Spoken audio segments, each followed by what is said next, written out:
here are my top 5 must-haves when it comes to your parenting plan. I think this is where I'm seeing a lot more influx of conflict, people arguing. It was assumed, it's interpreted, it's expected, and the other party's just not doing their part. So here's the top 5. This is a quick rundown. Inside each one of these, there is tremendous detail needed.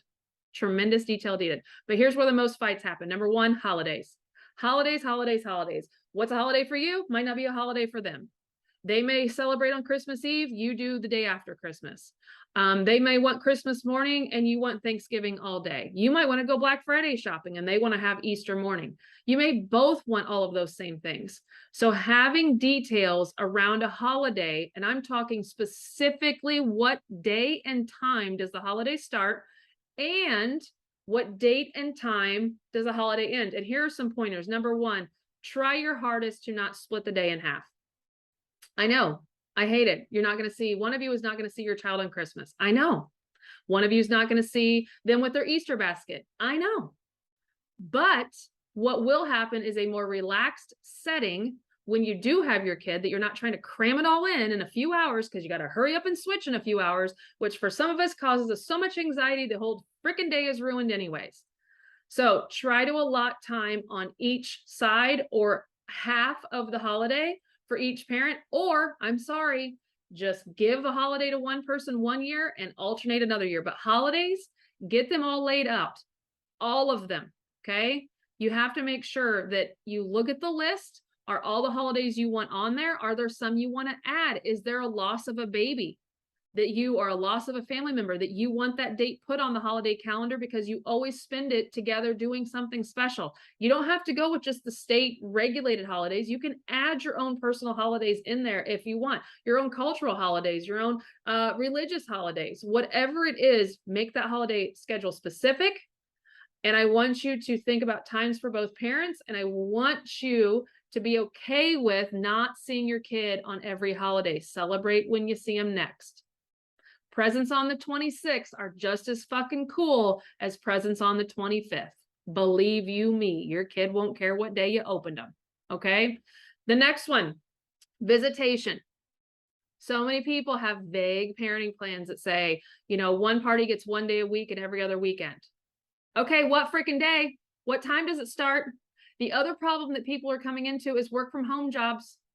Is your kid allowed to sit at home? I work from home. I'm working right now. There is no freaking way my 4-year-old and 3-year-old will be working with me right now. There's no way I could do this with a 4 and a 3-year-old. I can barely handle my dog, let alone 2 more kids. So that's a no for me.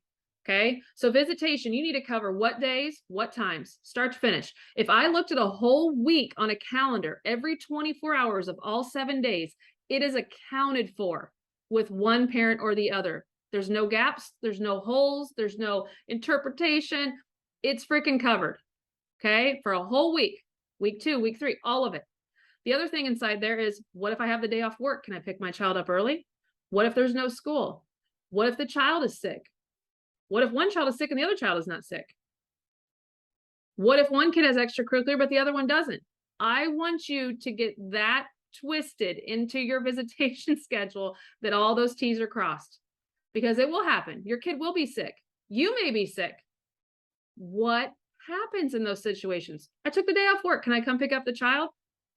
Is it your day? Sure. No, it's your day, but I have the day off and you're at work and the kid's at school or the kid's at daycare. Can I go pick them up early? What are you saying to that? What's the answer there? Okay, so be thinking about that. The third thing that people fight about, extracurriculars, and hear me clearly, extracurriculars are out of control in pricing. Personal belief, no one can ever change my mind. Child support should not cover extracurriculars. Extracurriculars are getting out of control. Out of control. Travel sports, out of control. It's a fucking racketeer market. But here's the deal. People fight about what their kid can do. I'm sorry. Here are my own couple cents about extracurriculars. Number 1, if your kid isn't in junior high and high school, visitations should be priority over fucking tap class, soccer class. If you are not in junior high or high school yet, all this bullshit they're doing at a single digit age is not the priority over visitation, in my opinion. Having older kids and younger kids both, visiting family and friends is more important than a Taekwondo class. Sorry, not sorry. When they get in junior high school, it's kind of going to become priority. And you at that point have to realize you're losing visitation time now, because the child is being active with peers and is part of a team sport. So you will lose some parenting time at that point. But having that detail wrote in, critical.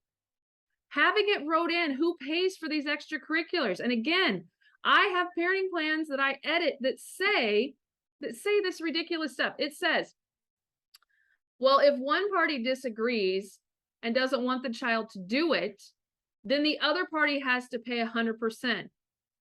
I'm sorry. So if I bring $10,000 fee up for travel volleyball, which is year-round, potential to earn her a volleyball scholarship, which would save me tons of fucking money, you're telling me if he doesn't agree, then he doesn't have to pay?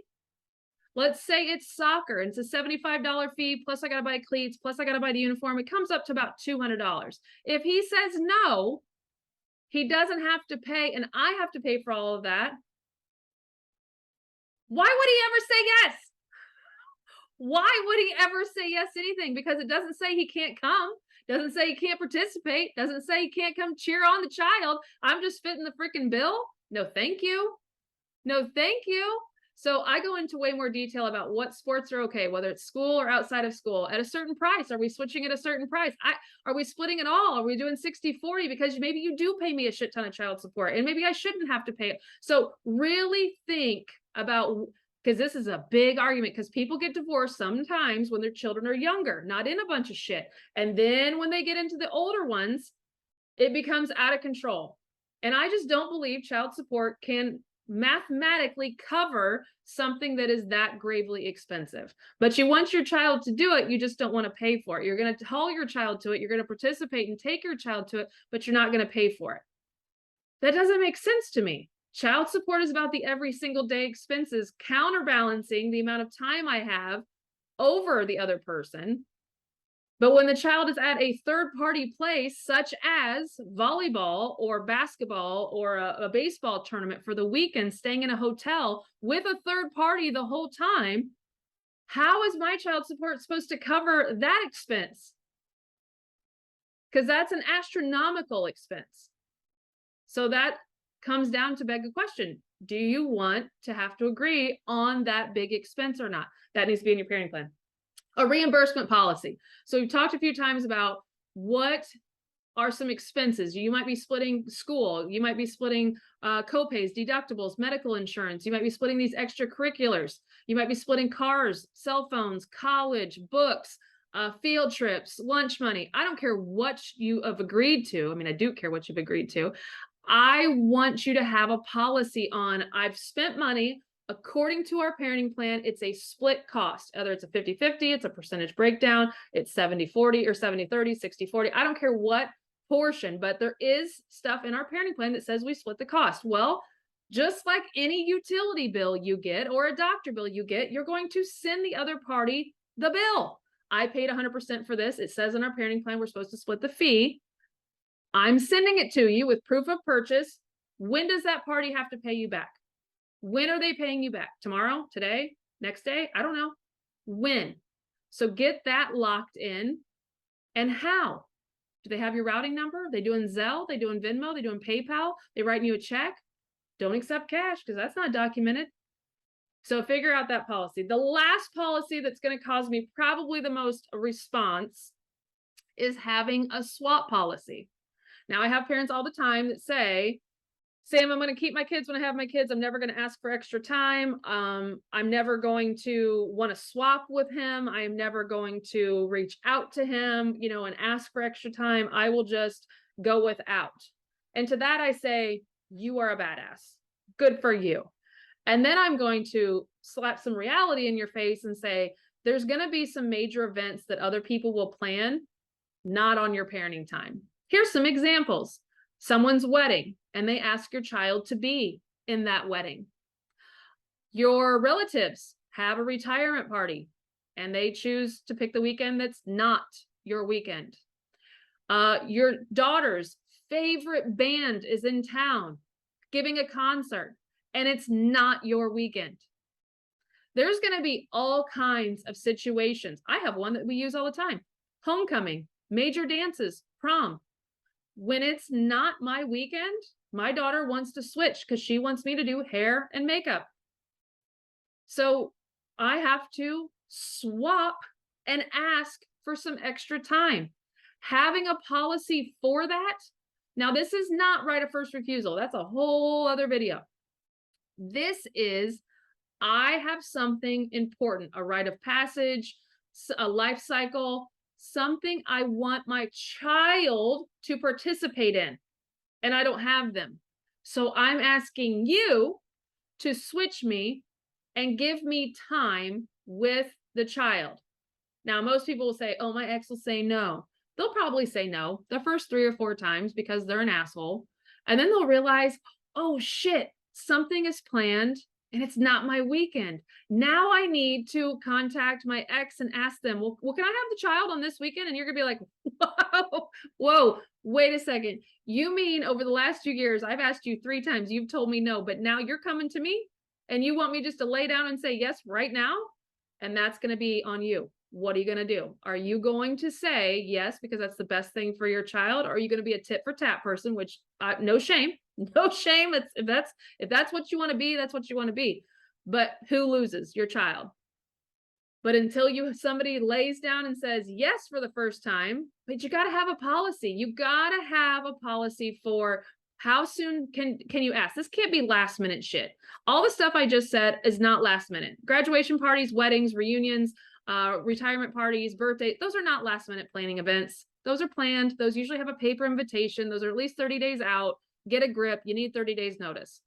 The person has to say yes, but then there has to be okay, I gave you some extra time. What do I get my time back? Yes. And so it's a swap policy. Some people say they don't want to do it. I'm not doing it. Okay. That's fine. Your child loses out, misses some major events on your side of the family. I get it. You're okay with that. But what if things get better in 2 years? What if things get different in 2 years? Wouldn't it have been fucking cool that you would have had a policy in place that when everybody pulls their head out of their ass and starts saying yes, that you had a policy to follow? I'd want that crutch. I would want that crutch to fall on. So those are my top 5 things that right now I am feeling like people are fighting about constantly, and they have regret over not having it in their parenting plan. And that's what I do. I fix problems. I get ahead of it. I make a policy about the things you think will be a problem. And then I help you write it even further and make sure you've thought of the things that you have no idea are going to happen. And I write those in. Okay, so that's what I do. So make sure if you are on the brink of divorce, you're in the middle of a divorce, you want to modify, you've had a lot of conflict, you foresee a lot of conflict, you build a parenting plan that's best for you and your child in the future to where it's minimal conflict, minimal conversations, and you just follow this amazing playbook and you raise your kids. And really the only thing you got to talk about are the positives, or maybe something that you notice with their diet or their sleep pattern or how they're behaving. You don't have to talk about everything else. You're not talking about holidays. You're not talking about exchanges. You're not talking about co-pays. Those are all policies you're just following. You're not having to talk. You just follow the policy. Similar to when you get your job descriptions at work, you go to work every day and you follow it because you have a job description. Your parenting plan is now your job description. Here are my jobs. Here are your jobs. Show up to work, get paid, and your payment is time with your child. Okay? You keep your child when you keep following the parenting plan. Simple as that. All right? So reach out to me if you need some help.